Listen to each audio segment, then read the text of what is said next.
Hello everyone, কেমন আছো সবাই? আশা করছি সবাই ভালো আছো আর আমিও অনেক অনেক ভালো আছি। তো অনেক দিন পর একটা ব্লগ তোমাদের সঙ্গে শেয়ার করতে চলেছি। তো আজকে আমার মামার ছেলে মানে আমার দাদার বিয়ে। তো কালকে বিয়ে হয়ে গেছে, আজকে দেখো বউ নিয়ে বাড়িতে চলে এসছে। আর বিয়ের ভিডিওটা তোমাদেরকে আমি এখনও আপলোড করিনি, তো ওটাও করে দেবো। তো দেখো আজকে কিন্তু বউ নিয়ে বাড়িতে চলে এসছে আর এই বিয়েটা কিন্তু অনেক দিন আগেই হয়ে গেছে। আমার অনেক কিছু কারণের জন্য আমি ভিডিওটা তোমাদের সঙ্গে শেয়ার করতে পারিনি। তো আজকে আমি ভাবলাম এগুলো আজকে তোমাদের সঙ্গে শেয়ার করে দিই। তো আজকে আমি তোমাদের সঙ্গে শেয়ার করছি। তো দেখো বউ আসার পরে যা যা নিয়মকানুন ছিল সব কিছু মিটে গেছে। আর তারপরে দেখো এখানে ওদের মানে ওই যে কী খেলা আছে, কড়ি খেলা। তো এখানে আমাদের এরকমই নিয়ম আছে যে মাটির ভেতরে এরকম মানে মাটিতে গর্ত করে তার মধ্যে জল দিয়ে 5টা কড়ি একবার মানে বর লুকিয়ে রাখবে, বউ খুঁজবে, একবার বউ লুকিয়ে রাখবে, বর খুঁজবে।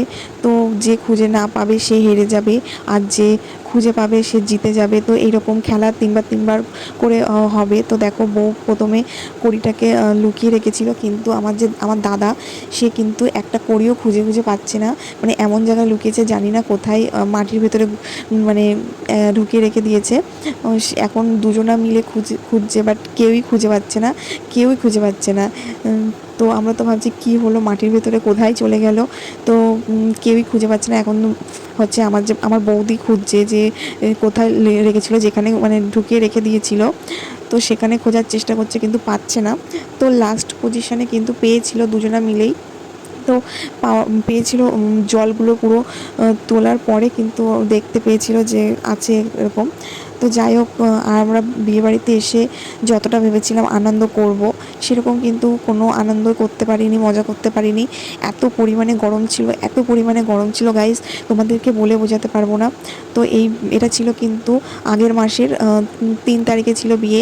আর তোমরা একটু মনে করে দেখো, আগের মাসের 3 তারিখে এরকম সময় এত পরিমাণে গরম ছিল, মানে ভাববার বাইরে। তো দেখো আজকে কিন্তু ফাইনালি দাদার বউ ভাত। তো দাদার বউ ভাতের এটা হচ্ছে সকালবেলা বলতে দুপুরবেলা। তো স্নান টান করে প্যান্ডেলের মধ্যেই খেতে চলে এসেছি। তো দেখো আমরা এখন খেতে বসে পড়েছি। আর মেনুতে ছিল ডাল, আর হচ্ছে একটা চচ্চড়ি ছিল মাছের মাথা দিয়ে, যাই হোক মনে হয়, না সরি, চিংড়ি মাছ কুমড়ো এইসব দিয়ে একটা ঘ্যাট ছিল। আমি ভুলেও গেছি, যেহেতু ভিডিওটা অনেক দিন আগের, যার জন্য একদমই ভুলে গেছি, আমার একদমই খেয়াল নেই। তো যাই হোক দেখো খুব সুন্দর করে কিন্তু সাজিয়েছে। আর দেখো আমরা কিন্তু বিয়েবাড়িতে একটা ছবি ভিডিও ভালো করে তুলতে পারিনি। তো দেখো আমাদের অবস্থা কীরকম অবস্থা, আমার অবস্থাটা দেখো, আমি পুরো নাইটি পরে গেছি, মানে নাইটি পরে চলে এসেছি। এখন আমাদের কিন্তু খাওয়া দাওয়া কিচ্ছু হয়নি, সবেমাত্র অনুষ্ঠান মানে শেষ হয়েছে, সব গেস্টরা চলে গেছে। তো যার জন্য আমি একদম ড্রেস ফ্রেস খুলে নাইটি পরে প্যান্ডেলের মধ্যে চলে এসেছি, হাওয়া খাচ্ছি। মানে এত পরিমাণে গরম, মানে গায়ে জামা কাপড়, মানে নতুন জামা তো রাখাই যাচ্ছে না, এত কষ্ট হচ্ছে। আর মাম্মামকেও দেখো জামা কাপড় খুলিয়ে দিয়েছি, নাহলে প্রচণ্ড পরিমাণে মাম্মামের গায়ে র্যাশ উঠে যাবে। তো এখানে আমরা মানে সবাই বসে একটু হাওয়া খাচ্ছিলাম, যেহেতু স্ট্যান্ড ফ্যানটা ছিল, খুবই মানে হাওয়াটা ভালো লাগছিলো, যার জন্য এখানে আমরা সবাই বসেছিলাম, ওয়েট করছিলাম। তো তারপরে দেখো এদিকে প্যান্ডেলের সব সিটগুলো খালিও হয়ে গেছে। আর এখানে কিন্তু সব আমাদের বাড়ির, মানে আমাদের বাড়ির সবাই এখানে আছে। তোমরা দেখেই বুঝতে পারছো যে সবাই কিন্তু শাড়ি টাড়ি খুলে একদম মানে নর্মাল বাড়িতে যে শাড়িগুলো পরে থাকে বা জামা পরে থাকে সে সব কিছু পরে চলে এসেছে। আর ওদিকে কিন্তু গেঞ্জি পরা, ওটা হচ্ছে আমার মামা ছিল যে স্যান্ডো গেঞ্জি পরে। আর ওদিকে আমার মামিও ছিল। আর এই দেখো এদিকে বিয়ের মেনুর কার্ড, তো দাদার বৌদির ছবিও দেওয়া রয়েছে এখানে। আর মেনুতে কিন্তু অনেক অনেক সুন্দর সুন্দর আইটেম ছিল, কিন্তু তেমন কিছু একদমই খেতে পারিনি এত গরমের মধ্যে। তো ফার্স্টেই দেখো ডিমের ডেভিল দিয়ে গেছে, আর মামামকেও কিন্তু দিয়ে গেছে। আর মামাম কিন্তু ভীষণই খুশি হয়েছে। আর মামামকে কিন্তু ডিমের ডেভিলের মধ্যে ডিমটাকে শুধু বার করে ওগুলো ফেলে দিয়েছিলাম। আমার মামাম শুধু ডিমটাই খেয়েছিল, কিন্তু খাবে আর কি, খেতে গিয়ে ওর হাত থেকে পড়ে গেছে, খেতেও পারেনি। তো দেখো মামামকে কিন্তু অল্প করে ভাত দিয়ে গেছে। আর আমার মামাম কিন্তু প্রচণ্ড খুশি হচ্ছে, যখনই মামামের থালায় কিছু দিয়ে যাচ্ছে তো মামাম ভীষণই খুশি হয়ে যাচ্ছে যে মামামকেও দিচ্ছে। তো তারপরে দেখো এদিকে চিপস দিয়ে গেছে, আর এদিকে মাছের মাথা দিয়ে ডাল দিয়ে গেছে। তো ডালটা কিন্তু অনেক সুন্দর হয়েছিল খেতে, খুবই টেস্টি হয়েছিল। আর প্রত্যেকটা আইটেমই খুবই সুন্দর রান্না করেছিল রাঁধুনিরা, খুবই ভালো রান্না করেছিল। তো তারপরে দেখো আমরা ডাল দিয়ে খাওয়া শুরু করে দিয়েছি। আর তারপরে দেখো দিয়ে গেছিলো দই কাতলা। মানে আমরা খেতে পারছি না, তার আগে আগেই দিয়ে চলে যাচ্ছে, এরকম অবস্থা হয়ে গেছিলো। আর যেহেতু মামামকে নিয়েই আমি খেতে বসেছিলাম, বাড়ির সবাই যেহেতু সেই টাইমটাতেই খেতে বসেছিল, যার জন্য মামামকে আর কারোর কাছে রেখে খেতে বসতে পারিনি, নিয়েই বসেছি। আর যেহেতু মামামকে ওদিকে দেখতে হচ্ছে, যার জন্য আমি একদমই ঠিক করে খেতে পারছিলাম না, খুবই স্লো হয়ে যাচ্ছিলো খাওয়াটা। আর আমার খাওয়ার আগেই সব কিছু দেখো আমাকে দিয়ে গেছে। তারপরে দেখো চিংড়ি মাছের মালাইকারি দিয়ে গেছে, আর চিংড়ি মাছের মালাইকারি দেখো চিংড়ি মাছ দুটো পড়েই রয়েছে, আমি কিন্তু এখনও খেতে পারিনি। তার মধ্যে দিয়ে গেল আমাকে মাটন।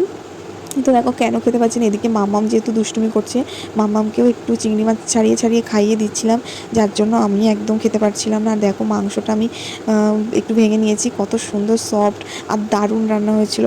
তো মাটনের সঙ্গে ছিল ফ্রাইড রাইস, তো ফ্রাইড রাইসের সঙ্গে মানে খেয়েছিলাম, খুবই সুন্দর হয়েছিল, তো দারুণ। আর এই গরমের মধ্যে একদমই বেশি খাওয়া উচিত নয়, একদমই খেতে পারিও নি, খুবই যেহেতু প্রচণ্ড পরিমাণে অয়েলি, এতটা রিচ খাওয়ার গরমের মধ্যে খুব বুঝে শুনে খাওয়া দাওয়া করেছি। আর দেখো এদিকে তারপরে আবার দিয়ে গেছিলো চাটনি, দিয়ে গেছে তারপরে, তো চাটনি আর পাঁপড় দিয়ে গেছিলো। আমি মাটনটা খেতে না খেতেই দেখো এখনও শেষ করতে পারিনি, তার আগেই দিয়ে গেছে। আর আমার মাম্মামকে যখন মাটনটা দিয়ে গেছিলো, আমার মাম্মাম কী করছিল, ও তো আর মাংস খাচ্ছিল না, ও কী করছে এরকমভাবে তোমার মাটনের ঝোলটাকে একটু একটু করে মুখে দিচ্ছে, আর ঝাল লাগছে তখন জল খাচ্ছে। তো তারপরে দেখো কথা বলতে বলতে দেখো এদিকে লট দিয়ে গেছে, আর ওদিকে মিষ্টিটাও দিয়ে গেছিলো। তো আমরা সব খাওয়া দাওয়ার পরে তারপরে যা হয়েছে গাইস, যা ঘটনা আমাদের সঙ্গে ঘটেছে তোমরা ভাবতে পারবে না। তো আমরা যখন খেতে বসেছি তখন আমাদের এখানে কারেন্ট চলে গেছে, আর কারেন্ট গেছে কি এত লোড নিতে পারেনি, ওখানে কোনো তার মানে পুড়ে গেছে বা কিছু এরকম কিছু হয়ে গেছিলো। তো যাই হোক একদম মানে পুরো পাড়াতে একটা বাড়িতেও কারেন্ট নেই। আর যেহেতু এখানে বিয়ের এখানে যেহেতু জেনারেটর চলছিল, যার জন্য প্যান্ডেলের মধ্যেই কারেন্টটা ছিল। আর এদিকে দেখো আমার মামামকে আমি কোনো রকমে মানে আমরা তো ঘরের মধ্যে ঢুকতে পারছি না, কারণ ঘরের মধ্যে অন্ধকার, এত গরম। তো এই প্যান্ডেলের মধ্যেই মামামকে কোনো রকমে ঘুম পাড়িয়ে বর আর বউয়ের যে সিংহাসনে, ওই সিংহাসনে মামামকে শুইয়ে দিয়েছে। আর সেই রাতে দেখো আমরা বসে এদিকে আইসক্রিম খাচ্ছি, আর সবাই কিন্তু ওই চেয়ার, এরকম চেয়ার একটার পর একটা দিয়ে এইভাবে শুয়েছিল।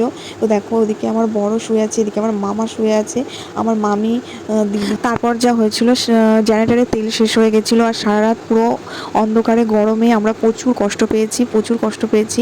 তো মামার বাড়িতে যেহেতু ইনভার্টার ছিল, যার জন্য আমরা কোনো রকমে একটু মানে বাচ্চাদেরকে নিয়ে ফ্যানের নিচে ছিলাম। আর দেখো মাম্মাম কিন্তু অনেকটা রাত অবধি জেগেছিলো, যার জন্য দেখো আবার ঘুমাতে ঘুমাতে এসছে। আর আমরা সকাল হতে না হতে দেখো একটা গাড়ি বুক করে কিন্তু আমরা বেরিয়ে পড়েছি, কারণ ওখানে এখনও পর্যন্ত কারেন্ট আসেনি, আর কখন কারেন্ট আসবে তাও বলা মানে ঠিক যাচ্ছে না। যার জন্য কিন্তু আমরা একদমই দেরি করিনি, কারণ বাচ্চাদেরকে নিয়ে একদম ওখানে থাকা যাচ্ছে না, এত পরিমাণে গরম লাগছিলো।